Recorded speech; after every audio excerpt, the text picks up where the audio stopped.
Ndiyabingelela kuba umpostoli noma umpostoli nabefundisi bonke nobaba bonke omama bonke abancane ngithi uJesu Kristu uyinkosi. Jesu Kristu uyinkosi. Ngibonga ukuthola leli thuba kulolu suku lwanamhlanje ngizozibongela kuNkulunkulu ngomsebenzi awenzile empilweni yami kulonyaka.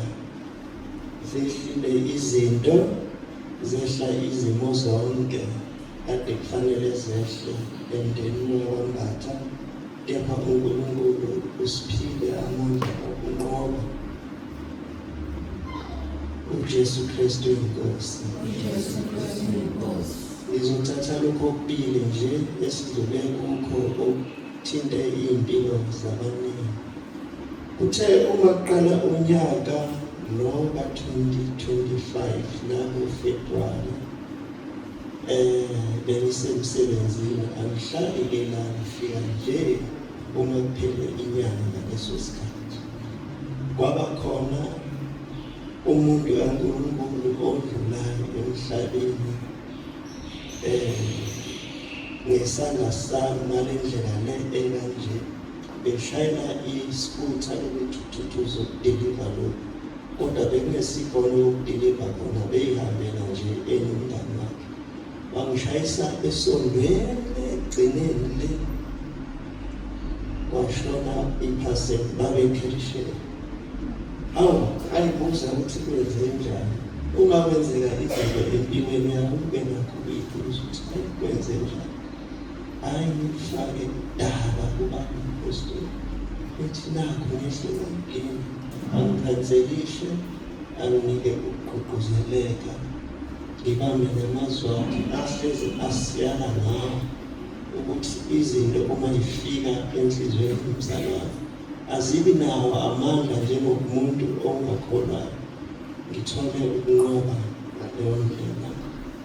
Uthe unyaka usuyophela kangelelwa okunye futhi kwaba khona ubuthakathaka emndenini wakwaMbatha. Ubuthakathaka obusithinta nje sonke. Kwaze kwenzeka-ke okwenzakalayo-ke uNkulunkulu wasipha umntwana waphinda wambuyisela kuye. Kusho ukuthi uvumile yena ukuthi kwenzeke ngesandla sethu. Baphinde futhi ngathola ukusekela ebandleni lonke. Ubaba umpostoli noma umpostoli baphenduka abazali enyameni, baphenduka abazali umoya. Sathola ukugqugquzeleka okukhulu, sathola ukunqoba nasemoyeni nasenyameni. Namanje simile simndeni wakwaMbatha sithi uJesu Kristu inkosi. Jesu Kristu inkosi. Akukho kusilahlekele okukholwa kwethu ngokubamba amazwi esifundisayo. Khona inkonzo eyake yafakwa uma umpostoli kulezi zangolwesine ethi yena, bazalwane ake nifundise ukuthi umuntu uma efuna iBhayibheli ezama ukuthi uma uzizwa ukuthi ulambile eswini belifeya nangapha umoya. Ngaso sonke isikhathi osizwa ukuthi ulambile thatha le Bhayibheli uzobona uzonqoba. Lokho kuyasiza-ke ngoba uthola izimpi eziningi ezibhekana nabantwana bakaNkulunkulu lapha. Ukuthi uma sezikwehlela wena uyakwazi ukushifta ube uJobe ubona hawu okwamncane kuno kaJobe wanqoba kunje.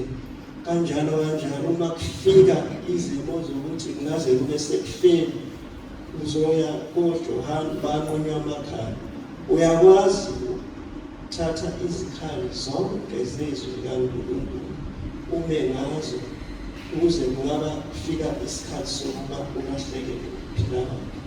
Ngiyabonga ibandla lonke, ngiyabonga bazali, ngibonga umsebenzi wenu eniwenzayo ezimpilweni zethu, siyalungisiseka nakuba ukuhamba kwethu kungaqondile kwezinye izikhathi njengokubana amatshe ahleze ekhona endleleni, kodwa sivuka sithathe sazi ukuthi siyakuphi njengesosha elilwela izwi lakho. Nathi silwela imiphefumulo yethu, siyazi ukuthi ngelinye ilanga sizonqoba uma iNkosi ivumile. Sigcine sesisonke ezulwini uJesu Kristu inkosi. Jesu Kristu inkosi.